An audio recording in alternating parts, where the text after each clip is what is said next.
the time, an affair doesn't just happen from one incident.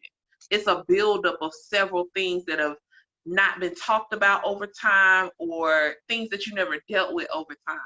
And so for us, the issue, we had great communication, all this stuff on the surface, but underneath all of that, the sex was lacking.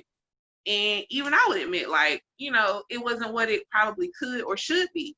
And so that's why I was like, okay, I don't want my marriage to be like my parents' marriage and end in failure because I'm not willing to really truly listen to my spouse.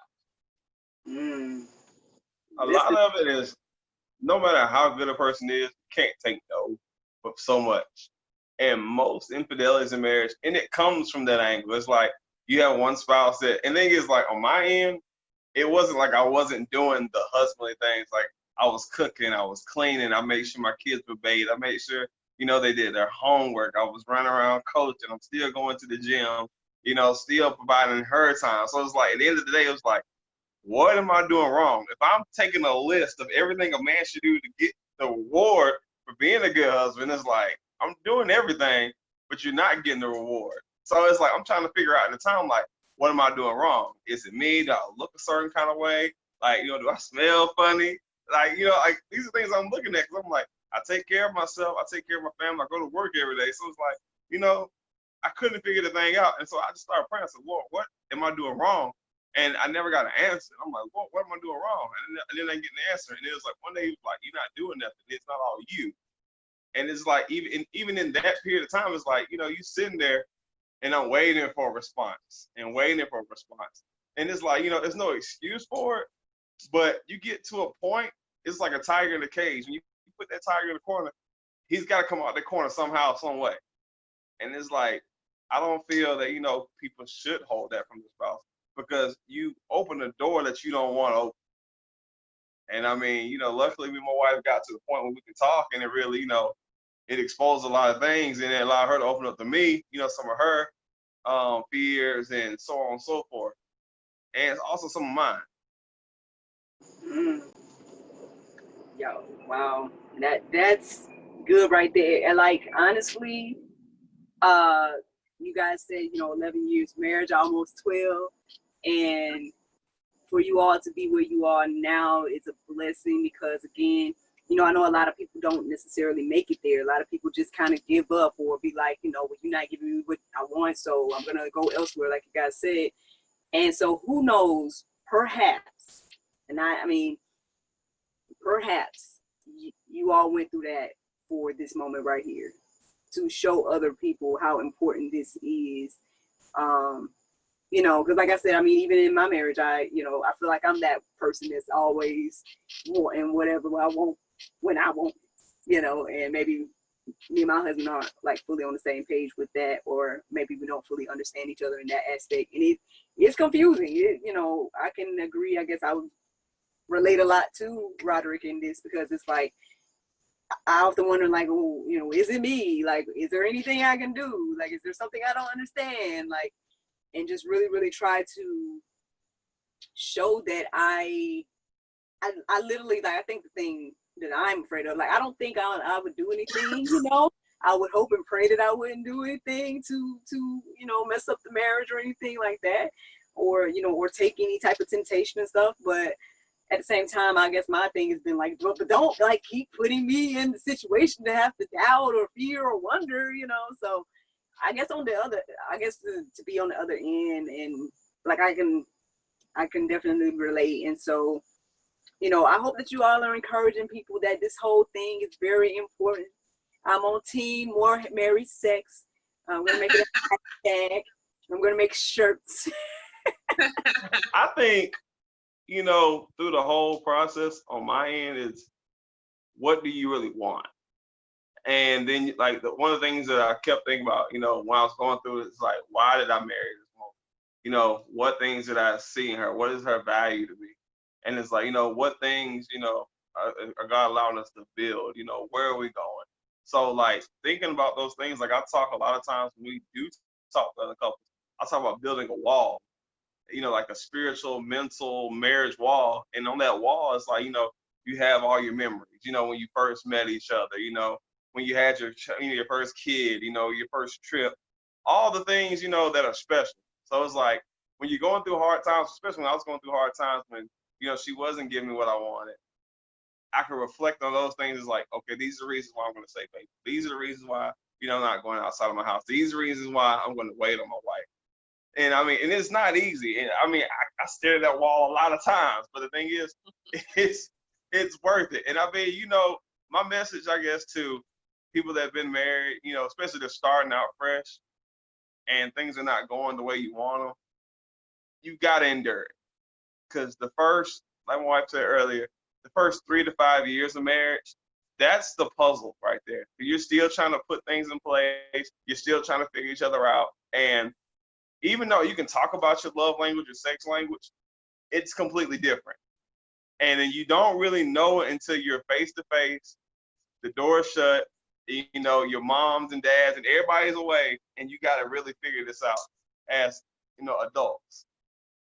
And then once you figure it out, and it takes time, everything sort of smooths out. It's a time thing.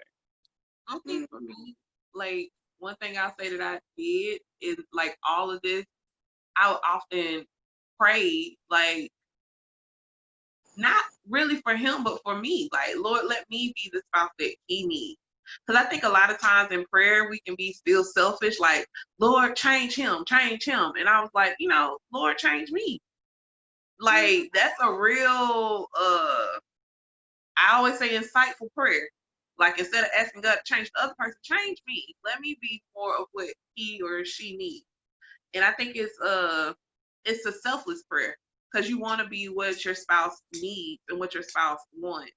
And or you know, pray, Lord, let me have more insight into what my spouse is feeling. Because for Rod, it was like not just me, like I would be like, okay, I want to have sex tonight because I'm tired.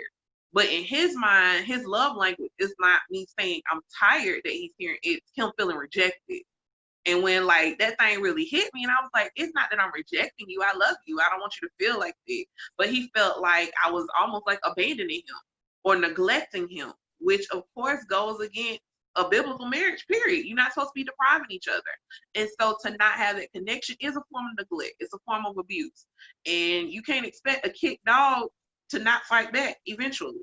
And so that's why I said for me, when that comes, and so that's why I said for me, when that conversation came up, it was like, okay, I can take this one or two ways. I can lash out and it lead to more issues and probably, you know, go ahead and destroy what's already fragile.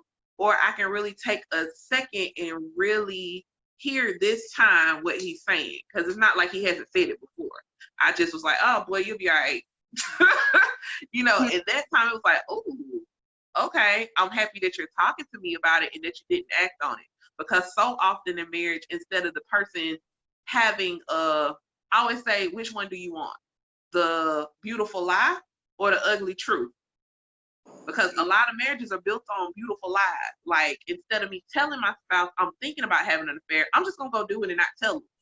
Well, that's gonna still lead to an ugly truth later on, but now the damage is really past, you know, reconciliation in a lot of cases. But in this case, okay, you told me what you were feeling, and I really hear you, you know, because it could lead to something more, and I would have to take some ownership in it. And that's why I said, for me personally, I always believe an affair is just two people that have totally miscommunicated in a lot of cases. Well, friends, I know we can keep going on this topic for a while.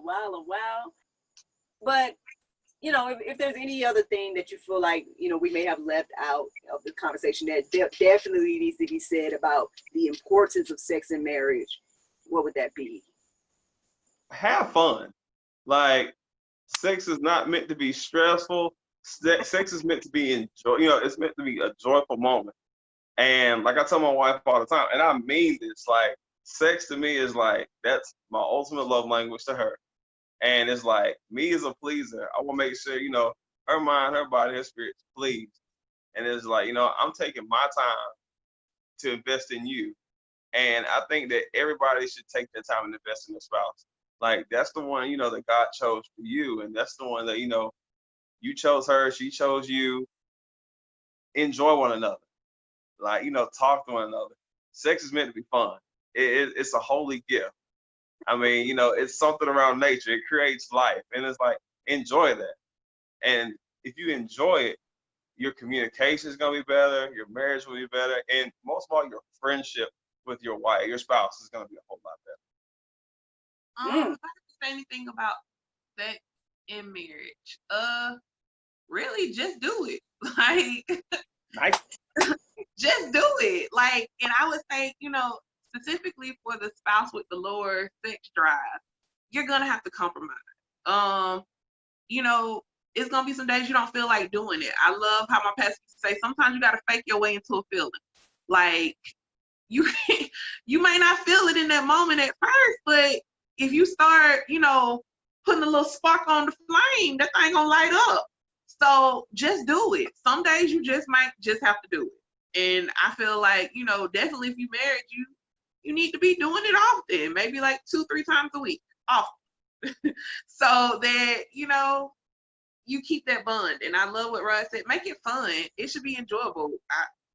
You should be able to laugh with your spouse during sex. Like, create Whole conversations. potentially so. Maybe not so much conversations, but we don't talk that much.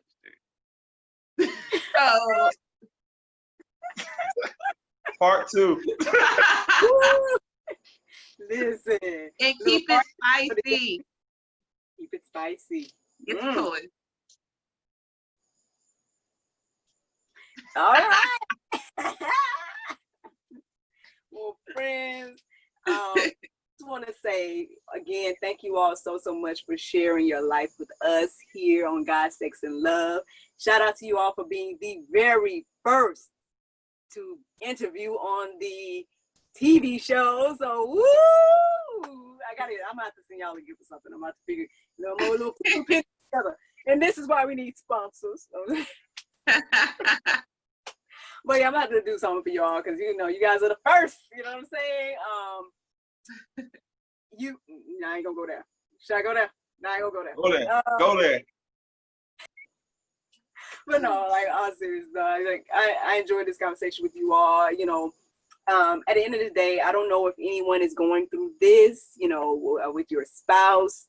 You know, maybe you all are on the same wavelength, anything like that.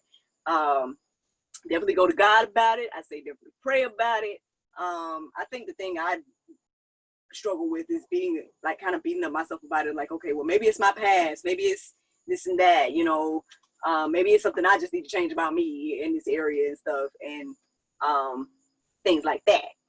So I don't know where you are, whoever you are, but, you know, I hope that this encourages you. And those of you that are married, you know, in my mind, marriage is a free pass to be freaky. So, I mean, you know, I'm going to leave y'all with that. Y'all can let that marinate on your heart, souls, and minds tonight.